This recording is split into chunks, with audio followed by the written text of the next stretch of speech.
হযরত ওমর তিনি মিশরের গভর্নরকে খবর দিলেন।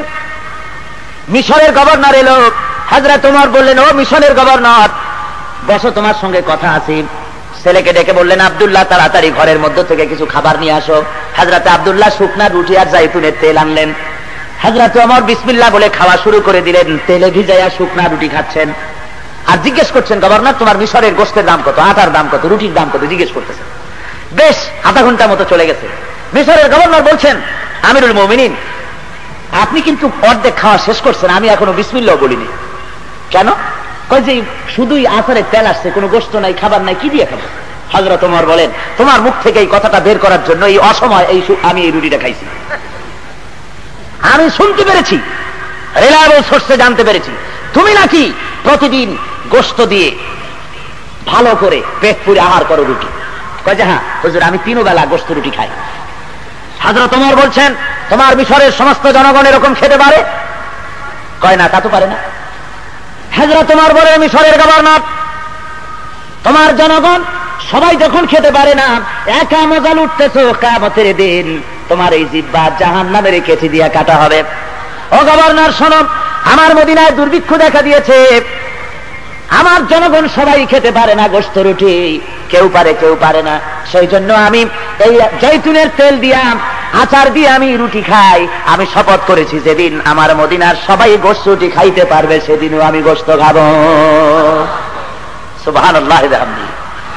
ইসলামের রাষ্ট্রপ্রধান, রাষ্ট্র প্রশাসক, শাসনকর্তা এইভাবে করে দেখাইছেন তাদের দায়িত্ব পালনের চরম পরাকাষ্ঠা। এই জন্য শ্রেণী সংগ্রাম সেখানে হয়নি। ভাইরা আমার, এইভাবে করে হযরত ওমর গভীর রাত্রে ঘুরতেছেন, ঘুরে ঘুরে দেখেন এক বাড়ির ভিতরে আলো জ্বলতেছে, কান্নার আওয়াজ আসে। হুজুর ভিতরে ঢুকলেন। হযরত ওমর যে বলেন, ওগো মহিলা, তুমি তো বড় বেশি জালেম, এত রাত হয়েছে এখনো কেন তুমি রান্না করনি? ছেলেপেলেরা কান্দে কেন? মেয়ে লোককে বলতেছেন, আমির হে পথিক, তোমারে আমি চিনি না, তুমি আমারে জালেম বলতে পারো না। 3 দিন পর্যন্ত আমি কিছু খাই নাই, আমার এই বাচ্চারা কিছু খায়নি, আজ তারা শুনতে চায় না, ঘুম আসে না, সেই জন্য হাড়ির ভিতরে পানি দিয়ে আর পাথর দিয়ে নাড়াচাড়া আমি করতেছি আর বলতেছি গোশত রান্না হতেছে, একটু পরে খাবি। ফাঁকি ঝুঁকি ওর মধ্যে গোশত নাই। হযরত ওমর বলেন, আমার যেন পা থরথর করে কেঁপে উঠল। এরা মদিনার লোক ছিল না, এরা ছিল বাইরের থেকে এসেছিল, তাবু গেড়ে এখানে রয়েছে, তারা মদিনায় বেড়াতে এসেছে, এসেই দুরবস্থায় পড়েছে। হযরত ওমর চলে গেলেন বাইতুল মালের কাছে, গিয়ে সেখানে তিনি আসলামকে ডেকে বললেন, আসলাম রে, শিগগির করে একটা বস্তা আনো, আটা ঢুকাও, তরি তরকারি ঢুকাও, বস্তার মুখ বন্ধ করো। বস্তার মুখ বন্ধ করা হলো। এবার ওই বস্তা ধরে হযরত ওমর বলেন, আসলাম বস্তাটা আমার মাথার উপরে উঠায় দেই। আসলাম বলেন, হুজুর বস্তা বহনকারী খাদেম তো আমি আছি, আপনি কেন মাথায় নেবেন? হযরত ওমর বলেন, না, এ বোঝা তোমার মাথায় দিব না, আমার বোঝা আমার মাথায় উঠায় দাও। যেহেতু আমি যে দৃশ্য দেখে এসেছি, আমার দেশের মধ্যে মানুষ না খায় রয়েছে, কিয়ামতের দিন আল্লাহর দরবারে আমার আসামি হওয়া লাগবে। আমার বোঝা আমার মাথায় উঠায় দাও। আর তার বোঝা মাথায় দিয়া আমিরুল মুমিনিন ছুটতেছেন, দৌড়াতেছেন। বুড়ির তাবু পর্যন্ত গিয়ে আটার বস্তা নামাইলেন, বের করে বলেন, মা রুটি বানাও তাড়াতাড়ি করে। হযরত ওমর নিজে তরকারি করতে লাগলেন, রান্না হয়ে গেল। ছোট্ট ছোট্ট বাচ্চাগুলি আমিরুল মুমিনিন নিজের কোলের উপরে বসাইয়া রুটি ছিঁড়া তরকারি মাখাইয়া খাওয়াইতেছেন আর বলছেন, মা তুমিও খাও। মহিলা দেখতে পাচ্ছি, হযরত ওমরের চোখ থেকে পানি পড়তেছি। মেয়ে লোকটি হযরত ওমরের দিকে তাকায় বলেন, ও আগন্তুক ব্যক্তি, আমি তো তোমাকে চিনি না, তোমার কোনো পরিচয় জানি না, তবে আমার মন বলে হযরত ওমরের মতো মানুষ খলিফা না হইয়া তোমার মতো মানুষ যদি খলিফা হতো, আমাদের ভাগ্য সুপ্রসন্ন হয়ে যেত। হযরত ওমর গভীর রাত্রে নিজের পরিচয় দিলেন না, বললেন, ও মা, তুমি খলিফার দরবারে কাল যাইও, সেখানে তুমি আমারে পাবে, তোমারে বেশি কিছু দেওয়ার ব্যবস্থা হয়ে যাবে।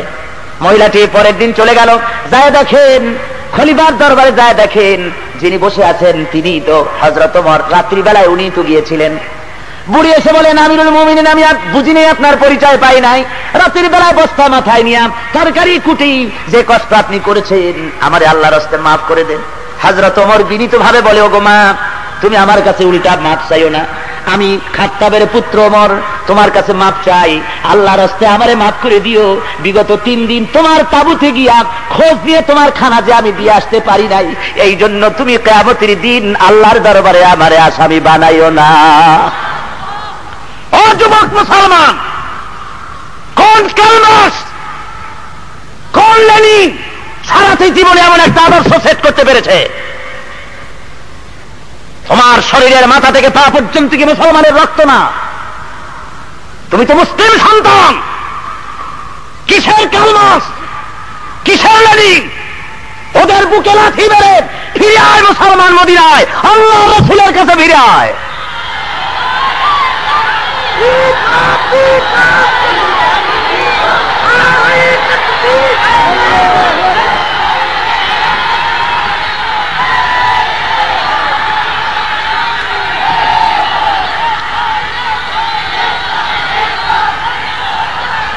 ভাইরা আমার, ভাইরা আমার, আল্লাহ রাব্বুল আলামিন এই সমাজ, এই সুন্দর সমাজ প্রতিষ্ঠা করেছিলেন মদিনায়। কোথায় করেছিলেন? রাসূল করেছিলেন। মদিনায় যে সমাজ কায়েম হয়েছিল, সেই সমাজ কায়েম এত সহজে হয় নাই, রক্ত দেওয়া লেগেছিল। জোরে কোন লাগে নাই? ভাইরা আমার, রক্ত দেওয়া লেগেছে সেই জমিনে। আজ যদি আমরা আল্লাহর দেওয়া বিধান কায়েম করতে পারি, আমাদের তো কোনো জিনিসের অভাব নাই। মহান আল্লাহ রাব্বুল আলামিন এই বাংলার জমিনে আমাদের সব দান করেছেন, কোন জিনিসের অভাব নাই। জোরে বলেন আলহামদুলিল্লাহ, জোরে বলেন আলহামদুলিল্লাহ। কেন আমরা 6 মাস তন্ত্র আর কমিউনিজম করতে যাব? কি দুঃখে আল্লাহ আমাদের জমিন দিয়েছেন। জোরে কোন আলহামদুলিল্লাহ। এমন সুন্দর একটা জমিন পেয়েছেন। আমি পৃথিবীর বহুত দেশ ঘুরেছি, আমার মাতৃভূমি স্বাধীন সার্বভৌম বাংলাদেশের মতো এত সুন্দর জমিন আর কোথাও আমি দেখিনি। আমি পৃথিবীর মধ্যে সবচাইতে বেশি মহব্বত করি মক্কা মুআজ্জামা, মদিনা মুনাওয়ারা, যেহেতু সেখানে আল্লাহর নবীর জন্ম হয়েছে, আল্লাহর নবী শুয়ে আছেন এই পবিত্র ভূমি হিসাবে। আর জন্মস্থান হিসেবে পৃথিবীর মধ্যে সবচাইতে বেশি মর্যাদা সম্পন্ন জমিন মনে করি আমার জন্মভূমি বাংলাদেশকে। এত সুন্দর জমিন আল্লাহ দান করেছেন। জোরে বলেন আলহামদুলিল্লাহ। মহান আল্লাহ রাব্বুল আলামিন বলেন, দুনিয়ার মানুষ ভালো করে শুনে নাও, খাবারের অভাব তোমাদের হবে না, খেতে ভর্তি তোমরা পাবে। একটা আমল তোমাদের করা লাগবে, সেটা হলো এই ওয়ালামু আন্না আহলাল কুরআন আমানু ওয়াত্তাকাউ লাফাতাহনা আলাইহিম বারাকাতিম মিনাস সামাই ওয়াল আরদ। আসমান জনপদের লোকেরা, দেশের লোকেরা যদি আমি আল্লাহর উপর ঈমান আনে আর আমাকে ভয় করার নীতি অবলম্বন করে যদি চলে, আল্লাহ বলেন আকাশ ও জমিনের বরকতের দরজা সব খুলে দেব। জোরে বলেন সুবহানাল্লাহ। আকাশের জমিনের বরকতের সব দরজা আমি আল্লাহ খুলে দেব। এমনিতেই দেখেন, আপনারা তো কন্যাই নেই, আসলে অনেক কিছু আছে আমাদের। আমাদের বিরাট কৃষি সম্পদ আছে, আমাদের বিরাট জমিন আছে। আবাদযোগ্য জমির পরিমাণ প্রায় 2,40,00,000 একর বাংলাদেশে। জোরে বলেন আলহামদুলিল্লাহ। এর মধ্যে চাষকৃত জমির পরিমাণ প্রায় 2,20,00,000 একরের মতো বিরাট জমিন আল্লাহ দান করেছে। এরপরে দিয়েছেন বিরাট বনজ সম্পদ। বাংলাদেশে মোট 32,53,860 একর জুড়ে আছে বিরাট জাতীয় বন সম্পদ। জোরে বলেন আলহামদুলিল্লাহ। কি বিরাট বন সম্পদ আমাদের আছে। সব চোরাচালান হচ্ছে, অননুমোদিত উপায় পাইকারি দরে গাছ কাটা হচ্ছে। গাছ আল্লাহর নিয়ামত, গাছ আল্লাহর কি নিয়ামত। আগে মুরব্বীদের দেখছি, দাদা বাপ তাদের দেখেছি, গাছ একটা কাটতো তো আরো গাছটা লাগাইও তারপরে কাটতো, ঠিক কিনা কর।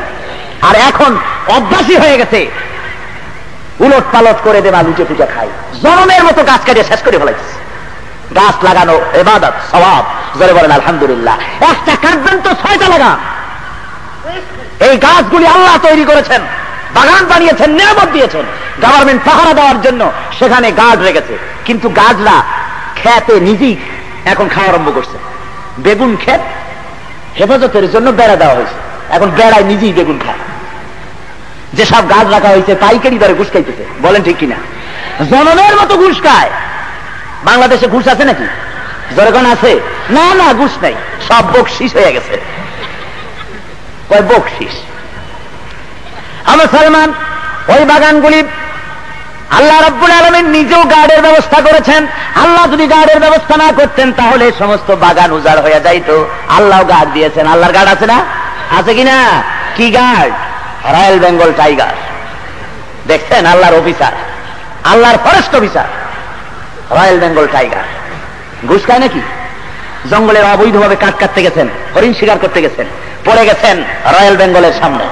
যদি যাই এখন যে 10 লক্ষ টাকা দেওয়া হবে, বিদেশি ভদকা সেগুলি দেওয়া হবে, তারপরে আরো কিছু যদি চান দেওয়া হবে, শুনবে? জোরে বলেন শুনবে? শুনবে না। ঘুষ টুস ওখানে চলে না। চোখ যেভাবে তাকাবে আপনার দিকে, বাঘ দেখছেন কখনো? জীবিত বাঘ, খাসার মধ্যে বাঘ দেখা, ওগুলো তো বাঘ না, বিড়ালের মতো, না খাইয়া সর্বনাশ হয়ে গেছে। জীবিত বাঘ সুন্দরবনের ভেতরে, যদি একবার চোখের দিকে চোখ পড়ে, কলজার পানি শেষ হয়ে যাবে এক চোখে। বাঘে তো জীবিত মানুষ খায় না, মরা মানুষ খায়, মানে ওরে দেখলেই রুহ উড়ে যায়, এমনই ছবি আল্লাহ বানাইছেন। এক থাপ্পড় মারবে তো আপনার মতো দর্শনের কল্লা উড়ে গিয়ে পড়বে আর এক জায়গায়। আল্লাহর এই বিরাট বিরাট বাঘগুলি রয়েছে, বড় বড় হাতি আছে, দেখছেন কি শক্তি! ওই হাতির পিঠের উপরে সলিমুদ্দিনে বসে। সলিমুদ্দি কইছে এই জন্য যে হাতির তুলনায় মানুষ কত ছোট, এতটুক মানুষ, আর হাতিটা বিরাট বড়ি, ওর মাথার উপরে বসে ঠ্যাঙের উপরে ঠ্যাং ফেলাইয়া ঠ্যাং না সলিমুদ্দি। তারপরে আবার লাঠির মাথায় একটা পিন লাগাইয়া ওইটা দিয়ে মাথার উপরে এরকম গুঁতা দেয়। হাতি কানে একটু আর চোখে তাকায় আর মনে মনে ভাবে, আশরাফুল মখলুকাত, তোরে আল্লাহ সৃষ্টির সেরা বানাইছে, তাই তুই আমার পিঠে বসে আমারে পিটাস, নইলে পরে তোর মতো 15-20টা মাথা এক জায়গায় করিয়া চাপ দেওয়া লাগে না, শুধু পাও খান থবো আর বেলের মতো ফট করে একটা আওয়াজ হবে। আল্লাহ রাব্বুল আলামিন সব মানুষকে দান করেছেন। নাফরমানেরা পাইকারি দরে বন উজাড় করে গাছ লাগায় না, বেশি করে গাছ লাগাও, নিয়ামত। ভাইরা আমার, শুধু তাই নয়, এরপরে আছে নদী সম্পদ। বাংলাদেশের ছোট বড়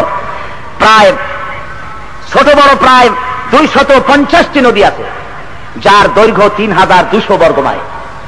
আল্লাহর মেহেরবানি, পানি কম নাই, যথেষ্ট পানি ছিল, কিন্তু ফারাক্কার জ্বালায় পানি টানি শুকাইয়া সব একেবারে উত্তরবঙ্গের 8টি জেলা মরুভূমি হতে চলেছে, আরো মরুভূমি হয়ে যাবে।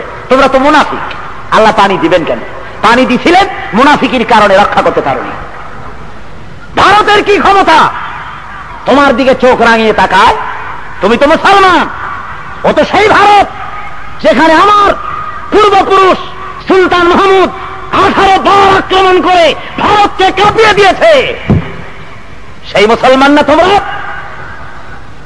সেই মুসলমান যে তোমরা, সে কথা বলার সাহসও তোমাদের নাই, হারিয়ে ফেলেছ হিম্মত। যদি ঈমান থাকতো, মুনাফিক না হতে, ওরা পানি বন্ধ করতে পারে? আমি তাই বলেছিলাম ঢাকাতে,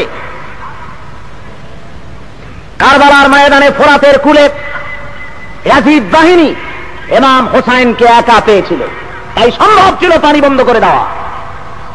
কিন্তু আজকে ইমাম হোসাইনের গোষ্ঠী একটা, আজকে ইমাম হোসাইন একজন নয়, বরং আজকের কক্সবাজারের টেকনাফ থেকে শুরু করে ওদিকের দিনাজপুরের তেতুলিয়া পর্যন্ত 9.5 কোটি ইমাম হোসাইন যে দেশে বাস করে, কাফেররা পরিবন্ধ করতে পারে না যদি তোমরা মুমিন হতে।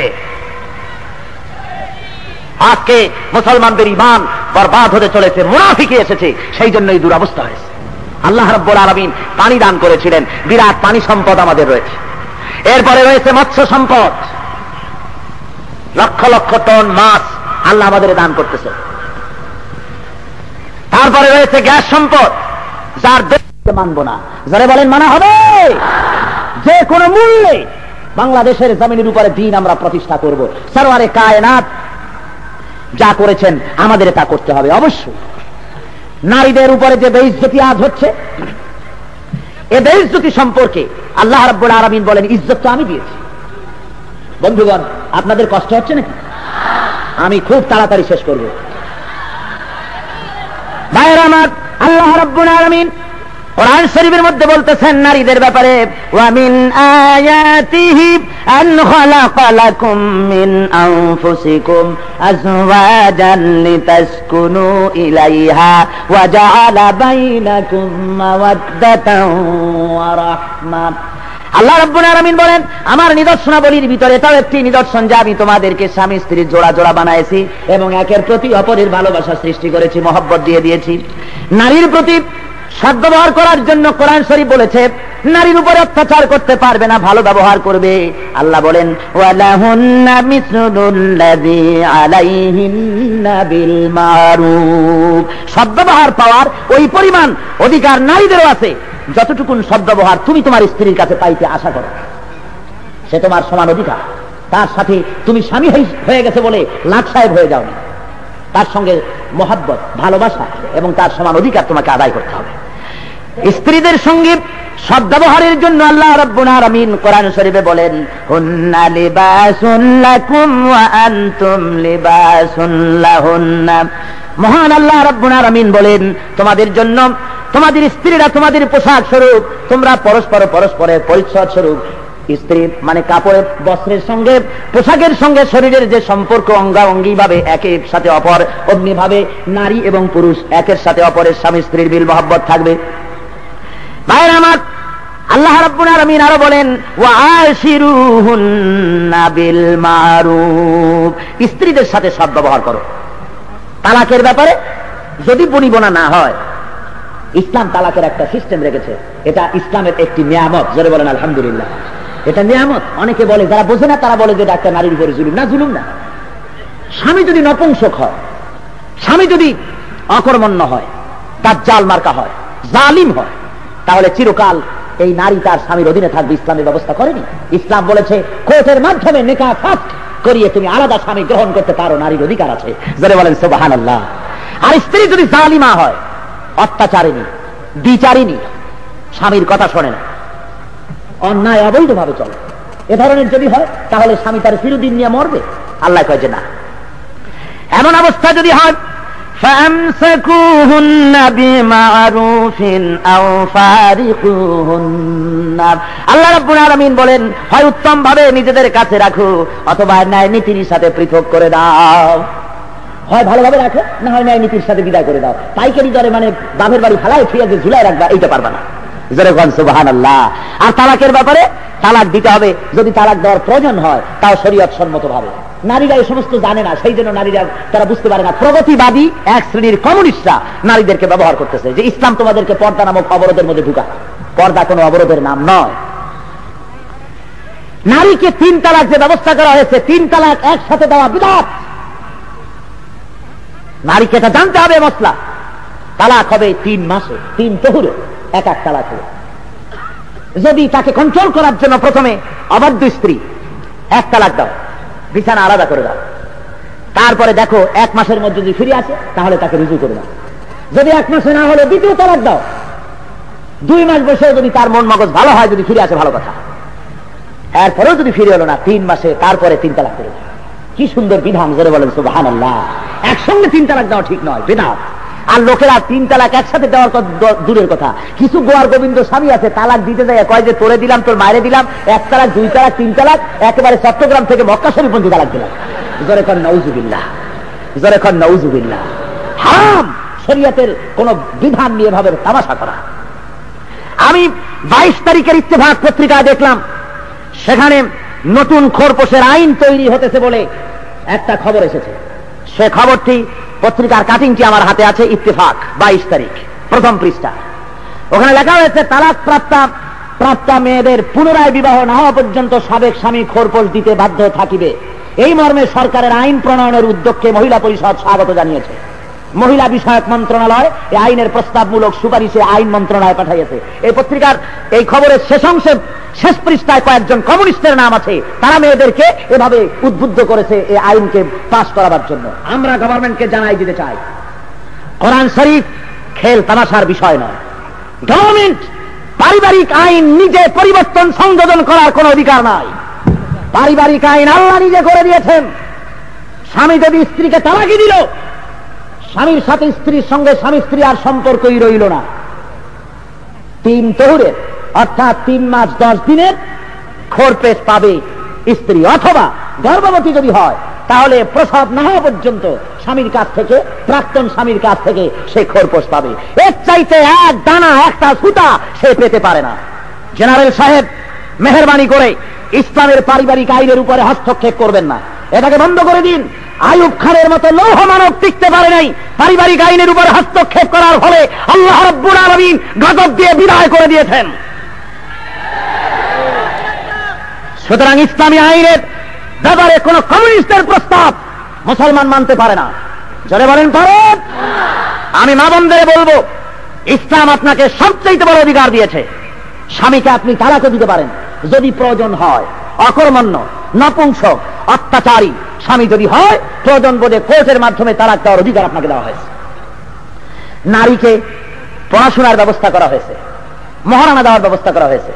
মহারানার টাকা দিয়ে সে যদি কোটি টাকারও মালিক হয়ে যায়, কোটি টাকার মালিক হয়েছে স্ত্রী, তাহলে সেই মহারানার টাকা দিয়ে, কোটি টাকা দিয়ে 1 টাকাও স্বামী নিতে পারবে না। ও টাকা সবটা। আর তারপরে স্বামীর ফরজ দায়িত্ব স্ত্রীকে খাইতে দেওয়া, পড়তে দেওয়া। জোরে বলেন সুবহানাল্লাহ। এখন কেউ কেউ বলে নারীকে তো ইসলাম ঠকাইছে, কমিউনিস্ট লিডাররা বলে, কমিউনালিজমের লোকেরা বলে নারীকে ঠকাইছে ইসলাম। কেমনে? কয় যে 2টা মেয়েতে যা পায় তা পায় 1টা ছেলেতে, এখানে ঠকাইছে। চোখটা একটু বড় করিয়া কোরআন শরীফ ভালো করে পড়ো, তাহলে ভুল ভেঙে যাবে। নারীকে ইসলাম ঠকায় নাই, বরং বেশি দিয়েছে। ছেলে তো পেলে শুধু পিতার কাছ থেকে, এই জায়গায় তুমি বড় করে দেখলে, কিন্তু মেয়ে কয় জায়গা থেকে পায় তা দেখছো? মেয়ে শুধু পিতার কাছ থেকে পায় না, মেয়ে পিতার কাছে পায়, স্বামীর কাছে পায়, ভাইয়ের কাছে পায়, মায়ের কাছে পায়, ছেলের কাছে পায়। 5 জায়গা দিয়া পায় মেয়ে, আর ছেলে শুধু পায় 1 জায়গা দিয়া। আর তোমরা বলো নারীকে ইসলাম ঠকাইছে, তাহলে জিতাইলো কি তোমার কালমাস বাবাজি? কে জিতাই দিল? কে জিতিয়েছে? ইসলাম জিতিয়েছে নারীকে। যারা বলেন সুবহানাল্লাহ। মুসলমান শুধু তাই নয়, খরচের বেলা নারী তা পায়ে 5 জায়গা দিয়া, খায় স্বামীরটা। এরপরে মেহমান যদি আসে শ্বশুর বাড়ির, খরচ কার? স্বামী। নিজের বাড়ির মেহমান আসছে, খরচ কার? বন্ধু বান্ধব আসছে, খরচ কার? মেয়ে লোক যদি কোটিপতি হয়, সে খরচ করে না যে তোমার মেহমান আসছে, তাতে কি আমার কাজ কলা নাকি, তুমি খাওয়াও। মেয়ে লোকের খরচ কি? তার পায়েও বেশি খরচ। খরচ বেশি কিছু না, লেটেস্ট মডেলের একটা শাড়ি অথবা বিদেশি একটা লিপস্টিক, এই পর্যন্ত, আর খরচ নাই। তো ইসলাম নারীকে জিতাইলো না ঠগাইল? ভাইরা আমার, শুধু তাই নয়, নারীকে আল্লাহ রাব্বুল আলামিনের হাবিব বলেছেন। এক সাহাবী এসে রাসূলকে বলতেছেন, ইয়া রাসূলুল্লাহ, আপনি জিহাদের কথা বলেছেন, আপনি বলতেছেন আল জান্নাতু তাহাতা জিলালিস সায়ুব, জান্নাত হলো তরবারির ছায়াতলে। লোকেরা জিহাদের দিকে যেতেছে, মেহেরবানি করে আমাকে তরবারি দেন, আমিও জিহাদের ময়দানে যাব। হুজুর বলেন, ও যুবক, তোমারে দেখলে মনে হয় তোমার বাড়িতে বুড়ি মা আছে বলে মনে হয়। যুবক বলে, হ্যাঁ হুজুর, আমার বাড়িতে বুড়ি মা আছে। হযরত রাসূল বলেন, ও যুবক, জিহাদের ময়দানে যাওয়া লাগবে না, বাড়ি গিয়া বুড়ি মায়ের খেদমত আদায় করো। যুবক কেঁদে ফেলল। যুবক কেঁদে বলেন, ইয়া রাসূলুল্লাহ, আমি চেয়েছিলাম জিহাদের ময়দানে গিয়া তরবারির তলে মাথা দিয়া শহীদ হয়ে যায়, আর আপনি আমারে বাড়ি পাঠায় দিতেছেন। হুজুর বলেন, যুবক শুনে নাও, জিহাদের ময়দানে তরবারি দিয়া কল্লা কাটাইয়া বেহেশতে যেতে হয়, আর মায়ের খেদমত করে কল্লা সাথে থাকা অবস্থায় আল্লাহর জান্নাতের সুযোগ আছে। সুবহানাল্লাহ। ইসলাম নারীর মর্যাদা বাড়ালো না তো কে বাড়িয়েছে? মায়ের চাইতে মাসির দরদ বেশি। নারী নির্যাতন কারা করে? কারা নারীর সম্মান লঙ্ঘন করলো? ইসলাম করেনি, করেছে তারা যারা নারী রিসিপশনিস্ট পত্রিকায় দেয়, মহিলা রিসিপশনিস্ট চাই। 18 বছর 20 বছর বয়স হতে হবে, স্বাস্থ্য ভালো হতে হবে, অবিবাহিত হতে হবে। লম্পট। পুরুষের অফিসে মহিলা রিসিপশনিস্টের কিসের প্রয়োজন? যারা বলেন কোন প্রয়োজন আছে? দেশের নেতারা, রাষ্ট্রীয় নেতারা রাস্তা দিয়ে যান, মেয়ে লোকগুলি রাস্তায় দাঁড়িয়ে ফুল ছিটাবার কিসের প্রয়োজন? জিজ্ঞেস করি। হারাম। পরনারীর সাথে হাত মিলানো হারাম, জেনার গুনাহ হবে। আপনারা নারীদের বক্তৃতা শুনতে যান, হারাম। কোরআন শরীফ বলেছে, কুল্লিল মুমিনিনা ইয়াগুদ্দু মিন আবসারিহিম। আমার বাপের কথা শোনাতে আসি নাই, আল্লাহর কথা শুনাতে এসেছি। আল্লাহ বলছেন, নবী বলে দেন, মুমিনরা যেন পরনারী থেকে চক্ষুকে নিম্নগামী করে। আর স্ত্রীদের বলা হয়েছে, কুল্লিল মুমিনাত ইয়াগুদ্দুনা মিন আবসারিহিন্না। ও মুমিন মহিলারা, তোমরাও নিজেদের চোখকে পরনারী থেকে নিম্নগামী করে রাখো। হ্যাঁ, পর পুরুষ থেকে নিম্নগামী করো। সুতরাং আজকে এটা হচ্ছে না, যার জন্য জেনা ব্যভিচার পাইকারি দরে বাড়তেছে। ইসলাম বলেছে পর্দায় থাকার জন্য, আর নারী পর্দা থেকে বেরিয়ে এসছে। কাজী নারী নির্যাতন কারা করতেছে? ইসলাম করতেছে না। আর মুসলমানদের আমাদের বলে কি, আমরা যখন এই নারী নির্যাতনের বিরুদ্ধে কথা বলি যে তাদের পর্দায় রাখা হোক, ওরা তখন বলে যে নারীদেরকে অবরোধ প্রথার মধ্যে ঢুকিয়ে দেওয়া হতেছে। আমাদের বলে এরা হলো রিয়াকশনারি, প্রগতিশীল, গোঁড়া, মৌলবাদী, ফান্ডামেন্টালিস্ট। আমার কোন কোন রাষ্ট্রীয় নেতা তারা আবার বলেন, আমি ধর্মভীরু, আমি মৌলবাদী নই। মুসলমান, আমাদের যদি তোমরা মৌলবাদী বলো, প্রতিক্রিয়াশীল বলো, ওরা মনে করে মৌলভী সাহেবরা বাংলা বোঝে না। আমরাও বাংলা পড়ছি, ইংরেজিও পড়ছি, বুঝি। দাঁত পিছে পিছে গাল যায়, রিয়াকশনারি, প্রতিক্রিয়াশীল। আমি বলি একবার না, দুইবার না, আমরা লক্ষ কোটিবার প্রতিক্রিয়াশীল। আমরা মৌলবাদী, আমরা গোড়া, একবার দুবার না, কোটিবার। কারণ মৌলবাদী, মৌল শব্দ এসেছে মূল থেকে। মৌল শব্দ কোথেকে এসেছে? মূল থেকে। আমরা গোড়ায় আছি, মূল ধরে আছি। মূল কি? মূল হলো আল্লাহ রসুল। মূল কি? আল্লাহ এবং আল্লাহ রসুল। মূল হলো কোরআন আর হাদিস। তা আমরা গোড়া ধরে আছি, মূল ধরে আছি। আমরা যদি গোড়াবাদী হই, আমরা যদি মূলবাদী হই, তোমরা তো তাহলে আগাবাদী। ডালে ডালে বেড়াও, নিত্য নতুন ফুলের মধু খাইয়ে বেড়াও, ঠিক কিনা? তোমরা আমাদের বলেছো প্রতিক্রিয়াশীল। নিশ্চয়ই লক্ষবার কোটিবার আমরা প্রতিক্রিয়াশীল। ক্রিয়া থাকলেই তো প্রতিক্রিয়া হয়, অ্যাকশন থাকলে রিয়াকশন হয়। আমাদের ভিতরে আছে ইমানের ক্রিয়া। কি আছে বেরকম? ইমানের অ্যাকশন আছে। তাই ব্লু ফিল্ম, অশ্লীল ছবি, অশ্লীল ম্যাগাজিন দেখলে প্রতিক্রিয়া হয়। জেনা ব্যভিচার দেখলে ক্রিয়া আছে বলে প্রতিক্রিয়া হয়। সেই অর্থে আমরা প্রতিক্রিয়াশীল। আর তোমাদের ইমানের ক্রিয়াও নাই, প্রতিক্রিয়াও নাই। তোমরা তো বেহেস, অর্থাৎ প্যারালাইজড হয়ে গিয়েছে। তোমরা ইমানও নাই। ইমান না থাকলে প্রতিক্রিয়া হবে কেন? হইতে পারে? জোরে গণ, জোরে বলেন, হতে পারে? পারে। সুতরাং মেয়েদেরকে আজ ইসলাম তাকে চাকরির সুযোগ দিয়েছে।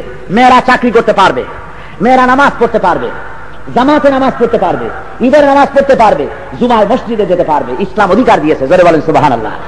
এক শ্রেণীর তথাকথিত মৌলবী যারা বলেন তাফসীরের মাহফিলে মেয়ে লোকদেরকেও ডাকা হইতেছে, এটা তাদের কাছে খুব নিন্দনীয় ব্যাপার। আর মেয়ে লোকেরা যখন সিনেমায় যায় তখন কিন্তু হুজুররা নীরব, নিথর।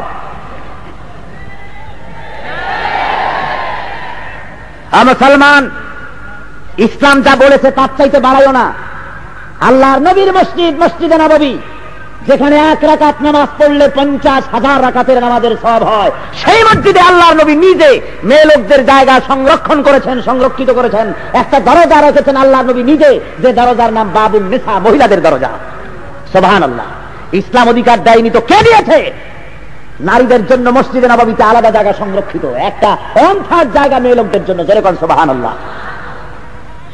মেয়েদের অধিকার ইসলাম দিয়েছে, দেয়নি। মার্কস, লেনিন, হেগেল, মাও সেতুং, ডারউইন, সমাজবাদী, জড়বাদী, এই কমিউনিজমের লোকগুলি তারাই দেয়নি। এরা নারীকে চেয়েছে ভোগ করতে। তাই বলেছে, ও মহিলারা তোমরা এসো, তোমরা এসো, দুফুর্তি পুরুষের সাথে কাঁধে কাঁধ মিলিয়ে, পুরুষ আর নারী সমান শক্তি বাংলাদেশে, আমাদের পাশে এসে দাঁড়াও। পাশে আসলি তো সুবিধা। নাউযুবিল্লাহি মিন যালিক। বিয়াদব। মেয়েদের জায়গা ভিন্ন, তোমার পাশে নয়। এরা মিছিল করতে গিয়ে মেয়েদেরকে সামনে নেয়। হাম লম্পট, নইলে পরে মিছিলে মেয়ে লোক নেয় কেন? মেয়ে লোক কেন রাজনৈতিক মঞ্চের পরে বেহায়া হয়ে বক্তৃতা করবে?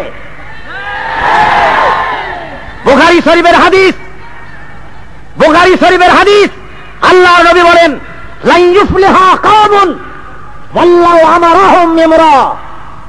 রাহুল বুখারী। কোরআন শরীফের পরে সহিহ কিতাব আকাশের নিচে জমিনের উপরে যদি থাকে তার নাম কি?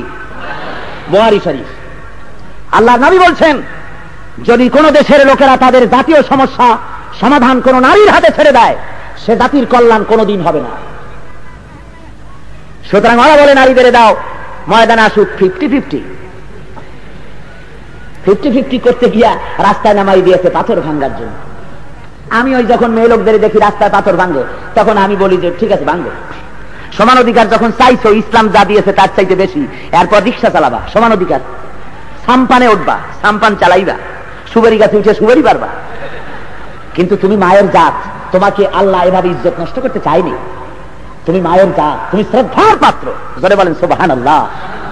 রাসূলের কাছে একজন এসে বলছে, হুজুর খেদমত করবো কার? হুজুর কার? তোমার মায়ের। তারপর কার? তোমার মায়ের। তারপর কার? তোমার মায়ের। তারপর কার? হুজুর বলেন তোমার পিতা। মায়ের কথা কয়বার বললে? আমার মায়ের জাতিরা, আমার বোনেরা, তোমাদের ইজ্জত ইসলাম পিতার চাইতে 3 গুণ বাড়ায় দিয়েছে। সুবহানাল্লাহ, জোরে বলেন সুবহানাল্লাহ। তোমাদের ইজ্জত নষ্ট করতেছে রুশপন্থীরা, আমেরিকাপন্থীরা তোমাদের রাস্তায় নামিয়েছে, পুরুষের পাশে চাকরি দিয়েছে। মেয়ে লোক চাকরি করবে কিন্তু তার ভিন্ন কক্ষ হতে হবে, ব্যাংকে চাকরি করবে, কল কারখানা, ক্ষেত খামার, অফিস আদালত, প্রয়োজন বোধে মেয়ে লোক চাকরি করতে পারবে কিন্তু তার ভিন্ন ক্ষেত্র হতে হবে, পুরুষের সাথে কোনো সম্পর্ক থাকবে না। ঠিক বলছি নাকি? আজকের যত গার্মেন্টস ফ্যাক্টরি হয়েছে বাংলাদেশে, আমি এগুলিকে আল্লাহর গজব বলে মনে করি। নারীদেরকে শ্রমিক হিসাবে বেশি করে নিয়েছে কেন? আমরা জানি এই পুঁজিবাদী লোকগুলি নারীর লেবারটা সিট খুব কম পয়সায়, ওরা হরতাল করতে নামতে পারে না, ওরা বক্তৃতা করতে পারে না, সেই জন্য কম দামে মেয়ে লোকগুলি নিয়ে গার্মেন্টসে ভর্তি করানো হয়েছে। হাজার হাজার নারীদের পর্দা লুণ্ঠন করা হয়েছে, এগুলো জেনা ব্যভিচারের আড্ডায় পরিণত হয়ে গেছে। সুতরাং নারীর কর্মক্ষেত্র আলাদা হতে হবে। হাদিস থেকে কথা বলছি, ওলামা কেরাম হাজার হাজার আছেন। বলুন, হযরত আয়েশা সিদ্দিকা রাদিয়াল্লাহু তাআলা আনহা জিহাদের ময়দানে যান নাই? 6 লক্ষ হাদিসের হাফেজা, 30 পারা কোরআনের হাফেজা, বিদুষী মহিলা, গোটা বিশ্বের সমস্ত মুমিনের মা হযরত আয়েশা সিদ্দিকা রাদিয়াল্লাহু তাআলা আনহা হুজুরের সঙ্গে জিহাদের ময়দানে গিয়েছে। শুধু তাই নয়, জিহাদের ময়দানে গিয়ে মুসলিম মহিলারা আহত সৈনিকদেরকে ব্যান্ডেজ করেছে, ফার্স্ট এইডের কাজ করেছে তারা। মহিলারা প্রয়োজন বোধে সমস্ত কাজ করেছে। সুতরাং মেয়েরা চাকরি করতে পারবে, সব পারবে, কিন্তু কোন মেয়ে লোক মুসলমান দেশে পুলিশ বানাইয়া প্রেসিডেন্টের সামনে, নেতাদের সামনে টাইট ফিট জামা গায়ে দেওয়া, লেফট রাইট করবার অধিকার দেওয়া হয় নাই। মহিলা পুলিশ হয়, মহিলা পুলিশ হওয়ার দরকার কি? আমি এয়ারপোর্টে একদিন জিয়াউর রহমান সাহেবের সময় এক মহিলা পুলিশের সাথে দেখা। আমি বললাম, মা তুমি পুলিশ হয়েছো কেন? কয় যে জাতীয় সম্পদ হেফাজত করার জন্য। আমি বললাম, মা আল্লাহ তোমার যে সম্পদ দিচ্ছে তাই হেফাজত করতে তো 10টা পুলিশ লাগে কমসে কম, তুমি জাতীয় সম্পদ হেফাজত করবা? মহিলা পুলিশ প্রয়োজন। কোথায় প্রয়োজন? মহিলা পুলিশ প্রয়োজন মহিলা চোর তার দেহ তল্লাশির জন্য, তার ফিজিক্যাল টর্চারের যদি প্রয়োজন হয় তাহলে সেখানে মহিলা পুলিশ লাগবে। বিদেশ থেকে আগত মহিলা যাত্রী দেহ তল্লাশির জন্য মহিলা পুলিশের প্রয়োজন, লেফট রাইট করার জন্য নয়, চোর ধরার জন্য। নারীর স্বতন্ত্র ক্ষেত্র, ইজ্জত আর সম্মানের ক্ষেত্র দিয়েছে ইসলাম। যারা বলেন কে দিয়েছে? ইসলাম দিয়েছে। আমি তাই আমার মা বোনদের বলবো, আপনাদের অধিকার আপনারা আদায় করে নিন। কোন মিছিলে আপনারা যাবেন না, হারাম। মেয়েরা যদি মিছিলে বের হয়, যদি দরকার হয় বোরখা পরিহিতা হয়ে ইসলামের জন্য ময়দানে নামবেন। যদি ডাক আসে জিহাদের, তাহলে শুধু নারী নয়, পুরুষ নয়, নারীরাও বোরখা পরে রাস্তায় বেরিয়ে আসবে। যদি প্রয়োজন হয় তাহলে সে ধরনের ডাক আসবে ইনশাআল্লাহুল আজিজ। এছাড়া জায়েজ নাই ঘর থেকে বের হওয়া। আপনাকে সব রকমের অধিকার ইসলাম আপনার জন্য রেখেছে। সুতরাং ইসলামের এই অধিকারগুলি আদায় করবার জন্য, এই অধিকার ভোগ করার জন্য নারীদেরকে ইসলামী বইপত্র পড়ার জন্য আমি অনুরোধ করছি। মেয়েদেরকে আমি বলবো, আপনারা আপনাদের সংসারকে ইসলামের দুর্গ বানান। ছেলেপেলেরা যেন ইসলাম আপনার ঘরের ভিতর থেকে ইসলাম যেন শিখতে পারে। জোরে বলেন আলহামদুলিল্লাহ। ছেলে মেয়েদের ভালো ভালো নাম রাখুন। আজকে নামেরও সর্বনাশ হয়ে গেছে। ছেলের নাম ছয় জিরো, ছেলের নাম নাট, তারপরে স্ক্রু ড্রাইভার, মানে ইংরেজি নাম যা পছন্দ আছে, মুখে যা আসে একটা ছুঁয়ে থাকে। তারপরে মেয়ের নাম ছয় আপেল, আঙ্গুর, বেদানা, নাচে না, পড়ে না, ওঠে না, যা খুশি। ইসলামী নাম রাখুন, ভালো হবে, ভালো হবে। ভাইরা আমার, আল্লাহর দেওয়া বিধান কি জমিনে কায়েম করার জন্য মুসলমানদেরকে আজকে সংগ্রামে আসতে হবে। আল্লাহর নবী জিহাদের ময়দানে এসেছিলেন, রক্ত দিয়েছিলেন। নবী আমার মুতার প্রান্তরে রোমকদের বিরুদ্ধে লড়াই করেছিলেন, বড় শক্তির সঙ্গে যুদ্ধ করেছেন। যদি প্রয়োজন হয় বাংলাদেশের মুসলমানদেরকেও জিহাদের ময়দানে আসতে হবে। রাজি আছেন? আল্লাহর নবী ঘোষণা করলেন রোমক সাম্রাজ্যের বিরুদ্ধে মৌতের প্রান্তরে যুদ্ধ হবে। ওরা 3000 আসতেছে, ওরা 1 লক্ষ আসতেছে। হুজুর 3000 মুসলমান তৈরি করলেন, আর ওই 3000 মুসলমানদের মধ্যে প্রধান সেনাপতি হিসাবে আল্লাহর নবী নাম ঘোষণা করলেন। আমার পালক পুত্র হযরত যায়েদের নাম আমি ঘোষণা করলাম। 2 নম্বরে জাফর বিন আবি তালেব, 3 নম্বরে আব্দুল্লাহ বিন রাওয়াহা, 3 জন সেনাপতির নাম ঘোষণা করলাম। তোমরা বাড়ি গিয়া তোমাদের বিবি বাল বাচ্চার মায়ের কাছে বিদার সালাম করে আসো। ভাইরা আমার, একই জিহাদের ময়দানে একজন লাগবে মাত্র, একজন সেনাপতি লাগে, কিন্তু সেনাপতির নাম 3 জন বলা হলো। কয়জন? ওই 3 জন বুঝতে পেরেছেন যে আমরা যে জিহাদের ময়দানে যেতেছি জীবনে আর ফিরে আসতে পারবো না, জনমের মতো বিদায় হয়ে যাব। রাসূল তো 3 জনের নাম নিয়েছেন। হযরত যায়েদ বলেন, ইয়া রাসূলুল্লাহ, আপনি সালাম দিতে বলেছেন মা বাপকে, আমার আব্বা জানতো আপনি আমাকে অর্ডার করেছেন, আমি মেনে নিয়েছি। আর আবার মা হযরতে আয়েশা ঘরের মধ্যে, আমি তাকে সালাম করতেছি, আমার কথা তো তিনি শুনেছেন, আমার তো আর কোনো জায়গায় যাওয়ার দরকার নাই। হযরতে জাফর চলে গেলেন নিজের বাড়ি গিয়ে বেগমকে ডেকে বলেন, ও বিবি সাহেবা, আল্লাহর নবী আমার নাম জিহাদের ময়দানে ঘোষণা করেছেন, আমি জিহাদে যেতেছি, আমাকে মাফ করে দিও। একসঙ্গে ঘর গৃহ বাস করেছি, তোমার কোন হক যদি নষ্ট করে থাকি আল্লাহর হস্তে আমারে মাফ করে দিও। বেগম কাঁদতেছেন আর বলছেন, ওগো প্রাণের স্বামী, জিহাদের ময়দানে চলে যান, আমি তো বাধা দিতে পারি না, আল্লাহর নবী অর্ডার দিয়েছেন, তবে আমি আল্লাহর কাছে ফরিয়াদ করব, রব্বুল আলামিন আমার স্বামীকে জিহাদের ময়দান থেকে গাজী বানাই আমার কাছে ফিরাইয়া দিও।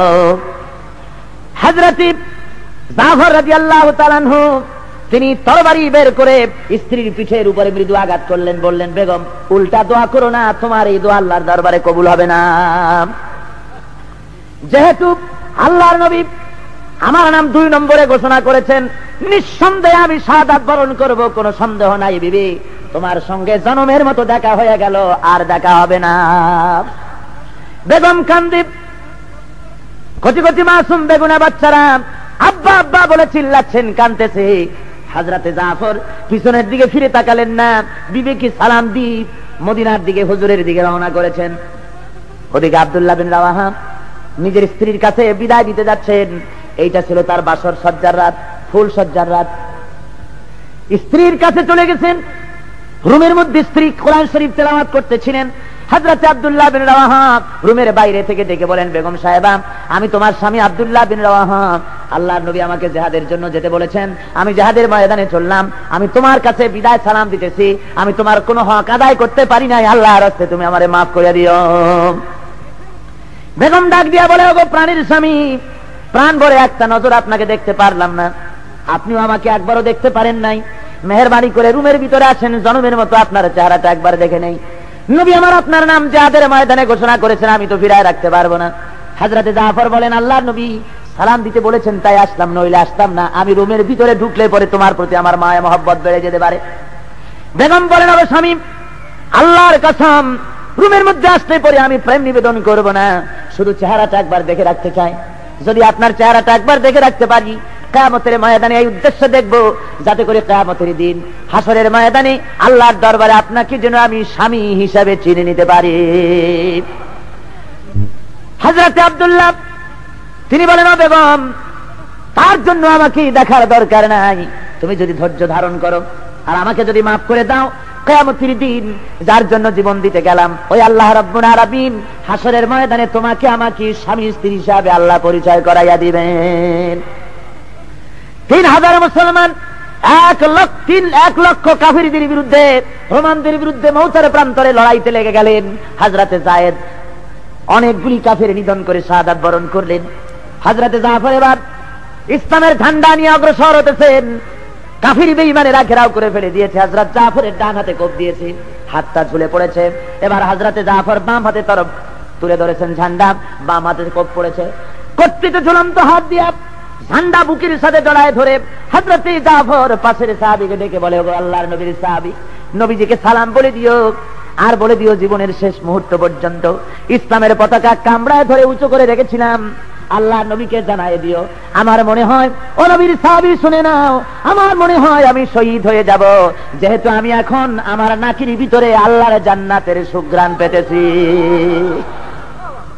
ভাইরা আমার, হযরতে জাফর শহীদ হয়ে গেলেন। হযরতে আব্দুল্লাহ বিন রাওয়াহা, হযরতে আবু উবাইদা দুইজন মিলে চললেন ঝান্ডা ধরার জন্য। যেতে যেতে তারা গিয়ে দেখেন দূরে পতাকা উঠতেছে। মনে মনে ভাবলেন, আমরা যাওয়ার আগে পতাকা কে উড়ালো? কাছে গিয়ে দেখেন হযরতে জাফরের হাত পাও কাটা অবস্থায় ছিন্ন ভিন্ন হয়ে পড়ে আছে, দেহ একদিকে পা একদিকে, আর শূন্য মাথাটা খালি মাথা এক কোনায় পড়ে থেকে ইসলামের পতাকা কামড়ায় ধরে উঁচু করে রেখে দিয়েছেন। হযরতে আবু উবাইদা বলেন, হযরত জাফরের হাত পা মাথা মস্তক সব এক জায়গায় করে দাফন করে দিলাম। রাতের বেলায় ঘুমায়া স্বপ্নে দেখি হযরতে জাফর আল্লাহর জান্নাতের ভিতরে উড়ে বেড়াতেছে। আমি জাফরকে জিজ্ঞেস করলাম, জাফর, আল্লাহ তোমার সঙ্গে কি ব্যবহার করেছেন? জাফর আমাকে বলেছেন, ওগো আবু উবাইদা, রব্বুল আলামিন জান্নাতের নাজ নিয়ামত আমারে দিয়া জিজ্ঞেস করেছেন, জাফর আর কি চাও? আমি বলেছি, আল্লাহ কিচ্ছু চাই না, জমিনে আর একবার পাঠাও। এইবার যদি জমিনে যেতে পারি, কাফেরদের বিরুদ্ধে লড়াই করি তোমার দিন কায়েম করবার জন্য, আমার জীবনটা তোমার জন্য আর একবার দিয়ে আসবো।